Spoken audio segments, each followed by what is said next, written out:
Hola, ¿qué tal? ¿Cómo le va? Buenas tardes. Voy a estar con el diputado Carlos Jaquín en un minuto nada más.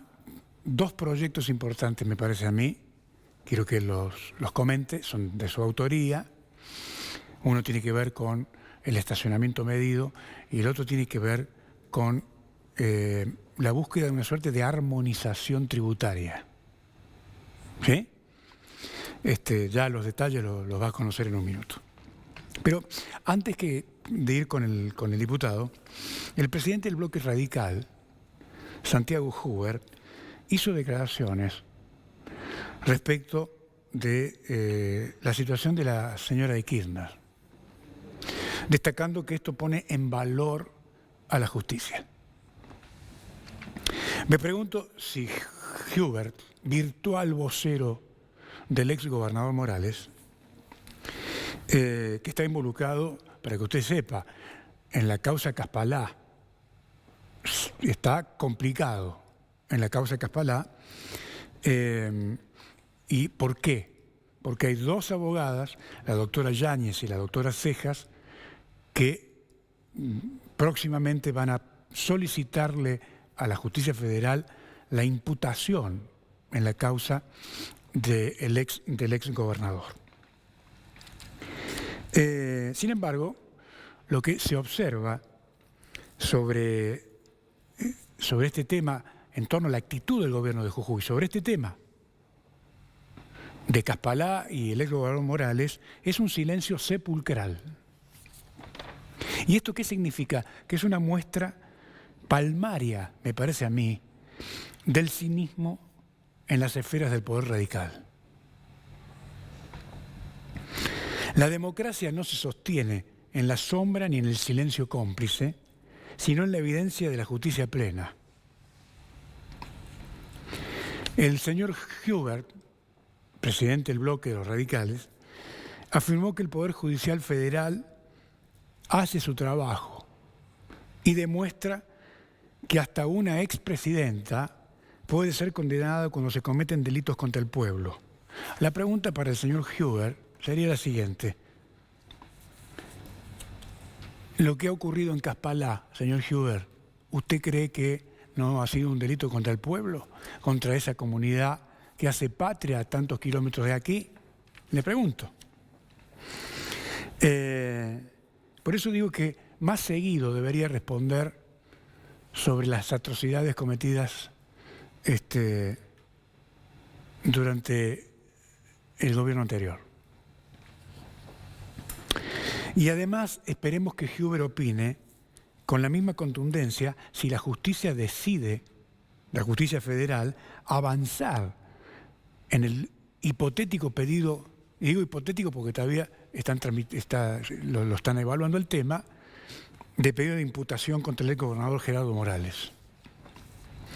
Recordemos que el gobernador Morales, Sadir o cualquiera, además de sus funciones habituales, es el comandante en jefe de la Fuerza de Seguridad.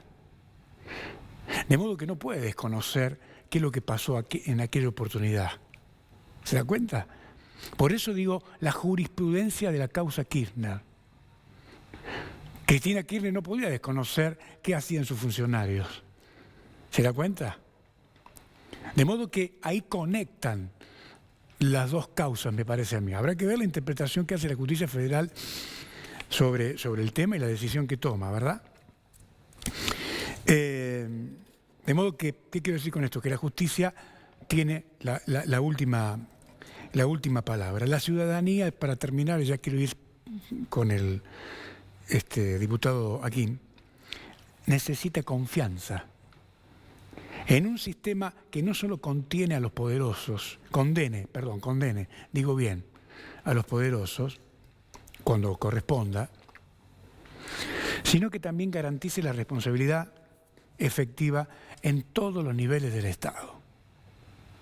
¿Sí? Esto hay que tenerlo muy en cuenta. De modo que a los radicales que piensen que la justicia federal está muy cerca, ¿sí?, de los pasos del ex gobernador Morales, que no puede invisibilizarse sobre los hechos ocurridos en Caspalá. Graves, muy graves. Se lo dejo para que lo piense. Bueno, ¿cómo le va? ¿Cómo anda, diputado? ¿Qué dice? ¿Cómo anda? Alejandro, ¿cómo estás vos? Bien, bien, acá estamos. Bueno. Gracias por venir. Usted sabe que estuve repasando, me llegaron los proyectos de su autoría y es por eso que lo he invitado. En primer lugar, el tema de el ordenamiento a nivel provincial de todo el sistema de estacionamiento medido. ¿No es cierto? ¿Qué es lo que pretende usted lograr con esto? En realidad he recibido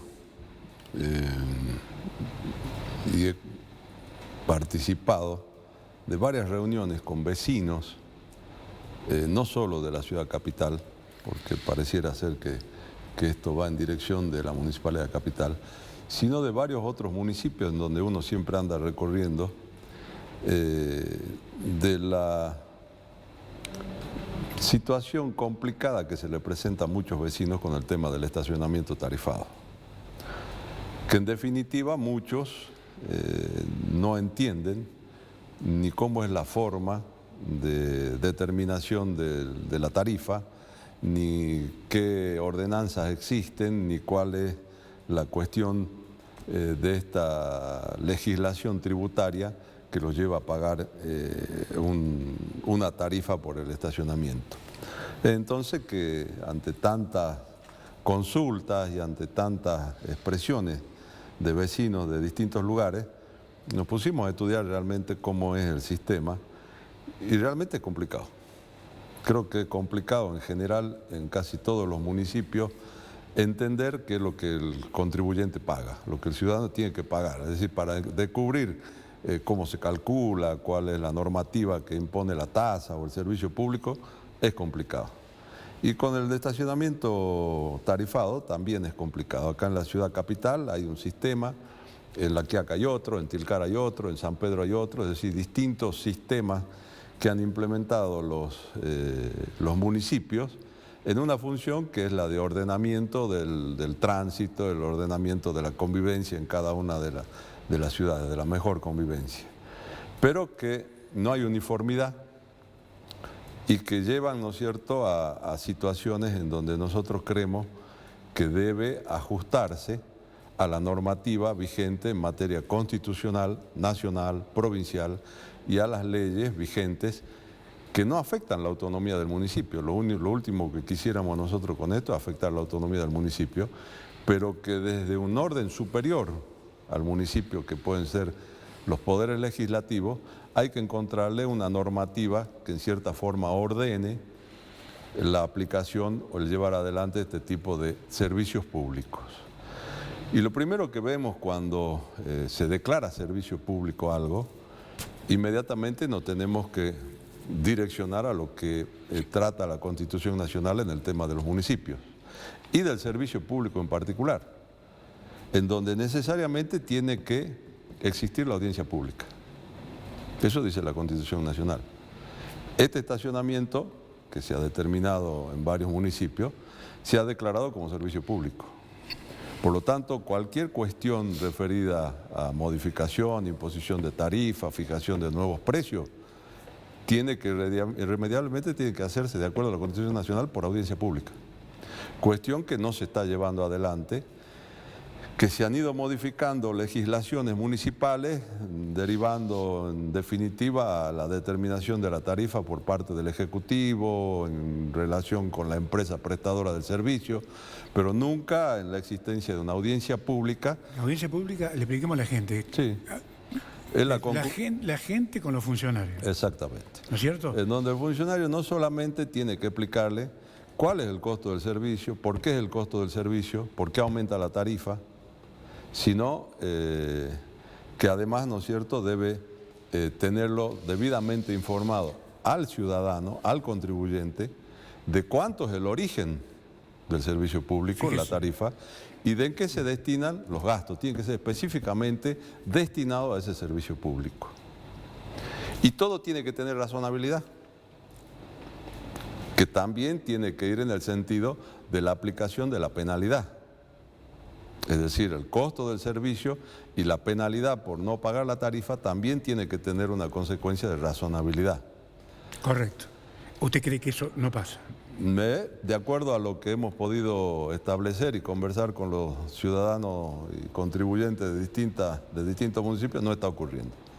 Y por lo tanto decidimos volcar en un proyecto de ley en las facultades que tiene el Poder Legislativo respecto al funcionamiento de los municipios sin afectar su autonomía, este proyecto de ley en donde de cierta forma estamos normalizando la forma de llevar adelante este tipo de servicios públicos. Que además vemos, cuando empiezas a mirar y a analizar bien la situación, vemos que hay situaciones que más allá que pueden estar contempladas en las ordenanzas impositivas, no se están aplicando. Y una de las cosas que se ha planteado con mucha fuerza es el por qué, si yo vivo en una propiedad, en un área de servicio de estacionamiento tarifado, ¿por qué no puedo estacionar el auto en la puerta de mi casa? Claro, lógico. Y eso se prevé en la ordenanza, pero no se está aplicando, porque la ordenanza inclusive fija cuál es el concepto del residente y fija cuál es la obligación de permitirle a ese residente un estacionamiento en un ámbito de 200 metros de su domicilio exento, que también obliga a que haya sectores de estacionamientos exentos para sectores vulnerables, claro, que tampoco los hay. Que no pueden pagar la tarifa. Exacto, pero también hay que tener contemplado una cuestión que mucho lo hemos recibido en cuanto a que muchos ciudadanos concurren a sus trabajos en los vehículos. Y el costo del estacionamiento va en contra de su posibilidad de ingreso o de recursos. Se tiene que entender en este caso, y cuando se habla de sectores vulnerables también, que muchas veces, en la generalidad de los casos, el vehículo es una herramienta de trabajo. Sí, claro, entiendo. Entonces, bueno, estas son las cosas que hemos ido recibiendo y por eso es que hemos hecho este proyecto de ley, que ya está a consideración en la legislatura, de las comisiones que tendrán que tratarlo. Pero también hacemos mucha fuerza en esto que decía al principio. Hay que explicar qué se cobra y en qué se gasta. Claro, por eso digo, me parece interesante la iniciativa porque reivindica la figura, además que está la Constitución lo plantea, de la audiencia pública, cuando simultáneamente el municipio de la capital invita a asamblea pública por mail. La verdad, yo cuando escuché esto me agarraba la cabeza, por mail, una asamblea pública por mail. No, la Constitución dice asamblea pública con todos los protagonistas, cara a cara, ¿no es cierto? Y además hay algo que está faltando que también lo establecemos, que es un ámbito puede ser el mismo municipio o el sector que hace el seguimiento de que la prestación del servicio público sea como corresponde. En este caso, en la provincia tenemos la Secretaría de Servicio Público, de Control de Servicio Público, que audita que el servicio público se preste como corresponde. Pero también hay otra cosa que vemos que quizás no está ocurriendo, que ante una falta administrativa, yo como ciudadano tengo el derecho a interpelar un recurso administrativo y puedo objetar la multa. En este caso es como quien dice marche preso. O sea que todas estas cosas las volcamos en el proyecto tratando no de ir en perjuicio de la autonomía del municipio ni de los recursos del municipio, sino realmente en defensa de los derechos de los ciudadanos, porque hay una legislación que los protege y es esa legislación la que realmente se tiene que aplicar. Está muy bien. Y ese proyecto conecta con esta iniciativa de armonización tributaria municipal. ¿Usted qué ve ahí? Bueno, lo que vemos es que realmente hay un desorden en los municipios en lo que es la aplicación de la cuestión tributaria municipal, en donde vemos, usted sabe que los municipios solamente pueden generar tributos que sean tasas retributivas de servicios, contribuciones de mejora, pero no pueden establecer impuestos. Y hay desviaciones que notamos, que en algunos casos la tasa está establecida como si fuera un impuesto. Y eso no corresponde que el contribuyente lo pague, está mal. Pero bueno, está instalado, como que hay doble imposición. Es decir, hay un impuesto que lo está cobrando la provincia y simultáneamente te lo cobra la municipalidad. Sí, el mismo concepto lo cobra la municipalidad, lo cobra la provincia. Ahora, simultáneamente el servicio no se presta. Y mira, yo te voy a dar un ejemplo, por ejemplo, el tema ambiental, que no sé por qué le dicen medio ambiente, pareciera ser que es la mitad del ambiente, ¿viste? El ambiente. Claro. Hay un servicio, cada proyecto que se lleva adelante tiene que tener un estudio de impacto ambiental, que tiene que ver con el sonido, con la visualización, con la contaminación, cosa que me pone nervioso a mí, por ejemplo, la calera de volcán, que es un mamarracho, que después es otro tema. Pero ¿qué pasa? La Municipalidad de la Capital ha establecido una tasa por el tema ambiental. Es decir, que para llevar un proyecto dentro del ámbito de la Municipalidad de la Capital, vos tenés que pagarle a la municipalidad y hacer un estudio ambiental. Ese mismo estudio ambiental hay que llevarlo también a la provincia. Es decir, que nos están cobrando 2 veces lo mismo, tanto provincia como municipio. Es un caso concreto. La tasa que va a los combustibles ya está determinado por el Superior Tribunal de Justicia en el año 2013 que no corresponde. Se está aplicando lo mismo.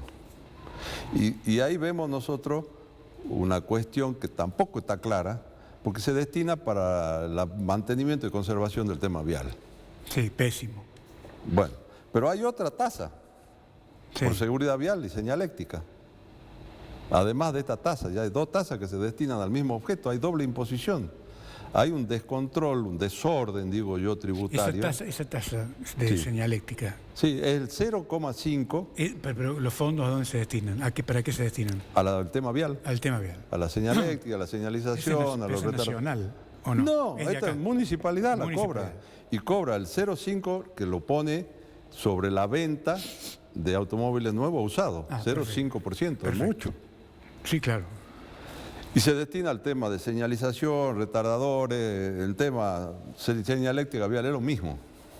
Entonces ahí vemos, ¿no es cierto?, que no está ordenado el tema y por lo tanto hemos avanzado también con otro proyecto que lo llamamos así armonización, por no decir normalización, del sistema tributario municipal en donde se fijan las pautas que existen en la legislación vigente a partir de la Constitución y de las leyes a la que se tienen que someter los municipios, sin que eso signifique la afectación de ningún tipo. Ahora, cuando uno va a crear una tasa o una tasa encubierta, que es un impuesto, como usted lo dice, se la pasan por arriba la Constitución y las leyes.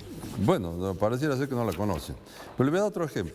Pero no es un tema menor. No es un tema menor. Por eso repito, ¿no es cierto?, de que urgentemente hay que, inclusive este proyecto, yo inclusive he pensado de aportarlo para que se incluya en la ley de coparticipación. ¿Esto puede ir incluido en el proyecto? Yo creo que sí, tranquilamente puede ir porque va destinado a la coordinación el tema tributario tanto nacional, provincial y municipal y dejar establecida claramente en un proyecto de ley cuáles son las reglas a las que tienen que someterse los municipios. Por ejemplo, te voy a dar otro ejemplo en un municipio del Ramal. Dice, fíjase como tasa general del tributo, seguridad, salud y higiene, el 5 por 1000 de los ingresos brutos. Es decir, ya me está cobrando por una tasa un tributo que está relacionado con un impuesto. Pero no termina ahí la cuestión, que son los ingresos brutos mensuales por las actividades comerciales, tanto tengan por ahí. Bueno, pero ¿qué pasa? A su vez, a los proveedores municipales también le cobran el 1% sobre la facturación que hacen. Entonces, la verdad que la gente hoy está cansada y lamentablemente todas estas cosas contribuyen a este descontento que muchas veces van contra la generalidad de la clase política y pareciera ser que toda la política es la que autora y desarrolladora de los males de la sociedad. Usted me contó una anécdota del ex gobernador de la Sota fallecido. Sí. Bueno, yo ¿me la puede repetir? Soy uno de que piensa exactamente como lo planteaba él en su momento. ¿Y qué es el planteo, yo creo, en general de Córdoba, de la provincia de Córdoba? A menor tributo, mayor recaudación. Y esto tiene una explicación. Para que haya menor tributo, tiene que generarse más actividad económica. Sí, claro. La generación de actividad económica en blanco, que aumenta el mundo de los contribuyentes, levanta la cantidad de impuestos y permite, ¿no es cierto?, bajar los tributos. Y le permite al Estado, en definitiva, cumplir mejor los servicios. Porque genera actividad genuina, porque se genera trabajo genuino, sobre todo, que es lo que se necesita. Hoy vamos al revés. Sí, claro. Como no generamos la actividad económica necesaria, aumentamos el tributo, no prestamos buenos servicios, pero además incitamos a que la gente trabaje en la informalidad. Correcto. Entonces es una cosa... Eso de la informalidad promovido por el gobierno, sí, fogoneado por el gobierno, sí, para contener el conflicto social. Y para contener la falta de trabajo y la falta de sustento a muchos hogares que encuentran trabajo en la informalidad, sobre todo en muchos casos en las ferias municipales, en donde prácticamente hay todo informal. Lo entiendo. Ahora, si uno lo escucha, lo lee, me parece razonable, porque hace al orden, ¿no? Ahora, el problema es el desorden en la legislatura. ¿Usted va a tener el número para que lo saquen? Yo hoy no tengo el número. Yo lo planteo, yo le he acompañado de una serie de proyectos que tengo presentados, alrededor de 30 proyectos, algunos de declaración, de resolución, que en muchos casos algunos han salido durante el año pasado, pero en donde entramos en los temas que ya son temas más específicos, y si no se tiene el acuerdo de la mayoría, bueno, las minorías tenemos que ajustarnos a las reglas del juego. ¿Y qué hacemos con esas reglas del juego que no sirven para nada? Perdónenme la expresión. Bueno, es el tratar de hacerles entender que las cuestiones que no vienen de la mano de los ejecutivos, de los que tienen la mayoría, también tienen que ser atendidas, consideradas, y si son viables y traen beneficios para la sociedad, se tienen que materializar en las leyes que tenemos que tratar. Ahí en ese listado de proyectos yo tengo cosas que son importantes y que hacen, por ejemplo, a un proyecto que es la modificación del Código Electoral Provincial. Claro. Yo soy un convencido de que hay que abrir la participación a la minoría y que hay que bajar los pisos electorales, y no porque nosotros no hayamos hecho piso en la última elección, sino porque creo que hay que romper con un esquema histórico que nos genera una grieta de blanco, negro, peronista, radical, Boca o River, y tenemos que superar las grietas y tenemos que empezar a pensar de que todos tenemos que ir para el lado cuando se trata de beneficiar la convivencia, ¿no es cierto?, en nuestra sociedad. Claro, ese desencuentro es el que genera el atraso. Exactamente, y lamentablemente, cuando uno cree que puede entrar en un proceso de superación de las grietas, vemos lamentablemente desde el Poder Ejecutivo Nacional que genera una grieta mucho más profunda, en donde nos encuentra divididos a los argentinos de un lado o del otro, por ahí sosteniendo cosas que son irrazonables que se sostengan, pero hay necesidad de sostener esas cosas irrazonables en función de la grieta que existe, porque somos o blanco o negro. Hoy somos o los puros libertarios o los, como dice, izquierdosos, no sé cómo lo llama, siempre del otro lado. La Argentina de los extremos. De los extremos y de las diferencias que no podemos superar. Nosotros estamos por encima de eso y trabajamos de nuestro espacio para hacernos comprender y entender lo que siempre hemos dicho, que por lo menos los jujeños nos pongamos siempre la misma camiseta cuando los temas vayan en beneficio de nuestra sociedad jujeña. Claro, eso forma parte de la madurez política que hace falta en estos casos, ¿no? Bueno, muchos me van a decir, bueno, pero vos fuiste vicegobernador 8 años. Sí, fui vicegobernador. En unas cosas logramos lo que nos habíamos propuesto, muchas cosas importantes, pero muchas otras cosas no. Y en muchas de esas otras cosas no, yo estuve de desacuerdo, pero bueno, había que mantener un tema institucional. Por ahí algunos me dicen, ¿por qué no gritaba? ¿Por qué no protestaba? Porque siempre puse por encima de una cuestión hasta de tipo personal una institucionalidad que es necesario respetar y no aparecer en peleado ejecutivo, legislativo y estos desórdenes a lo que creo que tenemos que superar. Claro, lo que ocurre un poco a nivel nacional también, ¿no es cierto? La vicepresidenta... Y hay un esquema en la historia de nuestro país, en la historia de nuestro gobierno, en donde lamentablemente surgen siempre diferencias entre los ejecutivos y los legislativos, presidente, vicepresidente, gobernador, vicegobernador, y se da, porque bueno, es una cosa que también tenemos que superar. ¿Esto está superado en los países que crecen o no? Y yo creo que sí, cuando hay unas políticas que permiten el crecimiento... Van todos para el mismo lado. Y van todos para el mismo lado. Claro. A nosotros todavía nos cuesta arrancar, nos cuesta entender, ¿no es cierto?, que tenemos que producir muchos cambios, que son cambios necesarios en la participación, cambios necesarios en la forma de llevar adelante las cuestiones. No siempre se tiene la razón. Diputado, se me acabó el tiempo, gracias. No, gracias a ustedes. Gracias por venir. Ha sido un gusto. El gusto es mío. Bueno, nos reencontramos mañana. Chao.